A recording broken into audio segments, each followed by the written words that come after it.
My boy Deku was pulled through the wrong portal. And I ain't gonna lie, when Shigaraki popped out, he goes straight for Decay. This battle, this matchup, I don't even know how it's gonna end. And my boy Shigaraki hits the barrier, and I ain't gonna lie, bro's feeling like he's on perk 30 right now. You can see that, muscles get intense and everything. Bro needs to lay off on the Zans. And Shigaraki immediately gets disrespected. Bro was literally getting dragged through the ground and slammed around. And my boy Shigaraki is on 11, on 10 right now. He's out here throwing hands.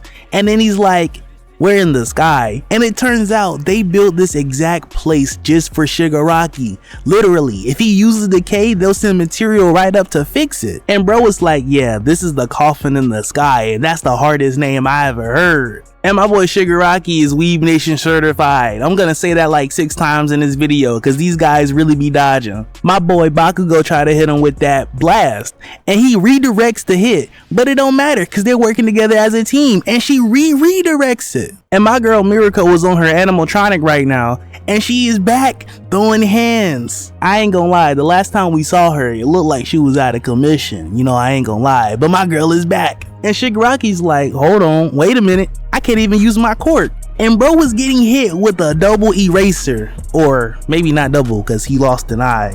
But you already know what I'm saying. And as long as they're touching, they can extend dude's limit for 5 minutes of copying a quirk. And my boy Shigaraki's like, oh, you think that's gonna stop me? And my girl Mirako pulls up on him and he dodges it. That is the weave of the year. And he turns around and bro was like mutating his arm or something. And everybody's like, hey, we ain't never seen this before. And she gets a direct hit. And my boy Shigaraki's like, Eraserhead, I used to think you were cool. If I'm being honest, we know bro's finger game is going crazy. And this is official, we know Bakugo is Weeb Nation certified. And they're over here trying to figure out how come the erase quirk is not working. But my boy Shigaraki is like, bro, this is not a quirk. This is my literal body. Just like my nails grow, my hair grow. This is the next evolution of humanity. This is literally the singularity they've been talking about this whole entire show. My girl Mirako pulls up like Iron Man with the reattachments and got to be more careful. You guys knew what you guys were doing. I ain't even gonna say a word.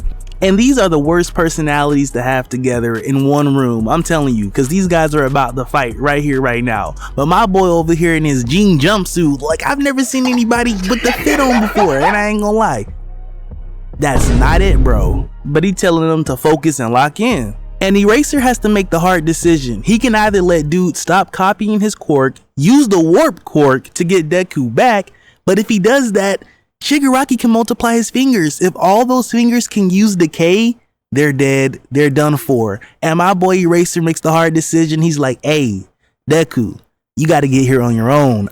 We can't help you. And how did you let Toga pull you in the wrong portal? Tell me, how did you do that? You're like 100 times more physically strong than her. And then we cut back to the island where Deku and the gang is at. And bro, this dude is literally a walking orc, bro. Put this dude in the zoo right next to Caesar. That's where he belongs. Maybe borrow $20 to the mall.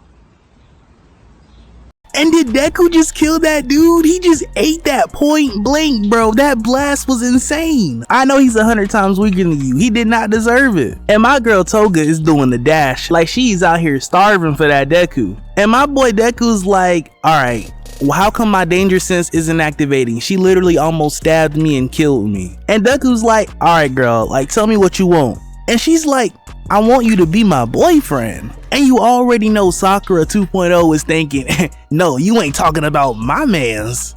That sounds so weird coming out of my mouth, bro. Pause.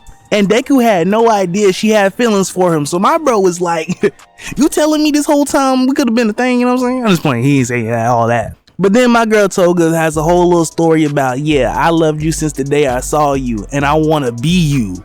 And I think she means literally, like take his blood and be him. Like Toga is a little freaky out here, you know what I'm saying? She's over here like her definition of true love is to actually be one. Like, all right, Toga, a little kinky, you know what I'm saying? And my boy Deku's out here just stressing out low-key because he can't sense her at all and she can come from anywhere, and he's trying to talk her down and do his best, but I ain't gonna lie, you are not Naruto Uzumaki. Your talk no jutsu won't work. And my girl Toga's like, alright, I'm done playing games. She puts on her mask and whips out her knives, and she's on 10 right now. She's literally going hand to hand, toe to toe with Deku, and I know he's probably not trying to hurt her, but you can already see my boy is Weave Nation certified. And Sakura 2.0 got no hands. She goes straight for the tackle, roll around. Toga kicks her off and she's like, girl, who do you think you are? You want to fight? Actually box me. And Toga is spitting straight bars. She said, if the world rejects me, then I'll reject the world. And Sakura 2.0 takes a stab in the shoulder.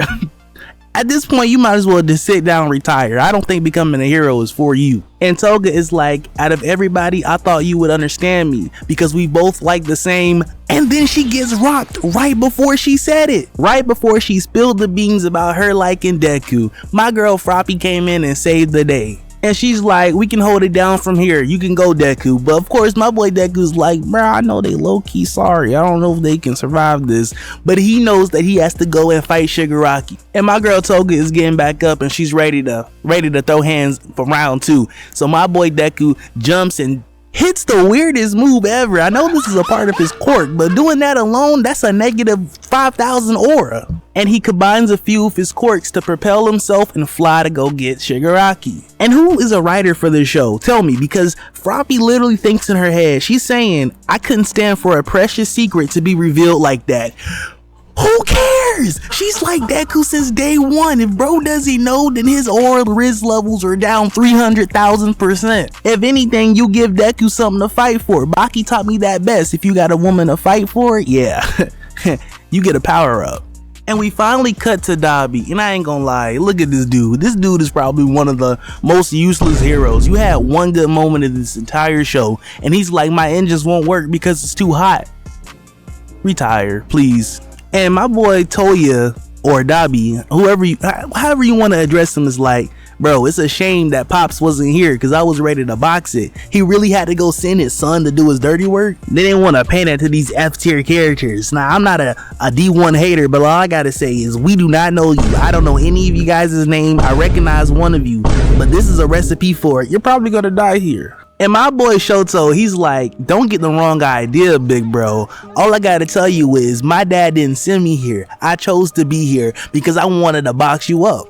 I want to run my ones. And my boy Toya / Dabi is so messed up in the head, and he went through so much as a kid. He's like, bro, dad is just trying to manipulate you. Just like if I would have stayed and ignored you being his favorite, I would have been manipulated too. And bro is literally overheating. You can see the smoke coming off bro's face, and you can see the skin like stretching. This is disgusting. And then the episode ends on us. Like, I wanted to see Bakugo box. I wanted to see Shoto throw hands with his brother. And y'all give us Toga? Okay,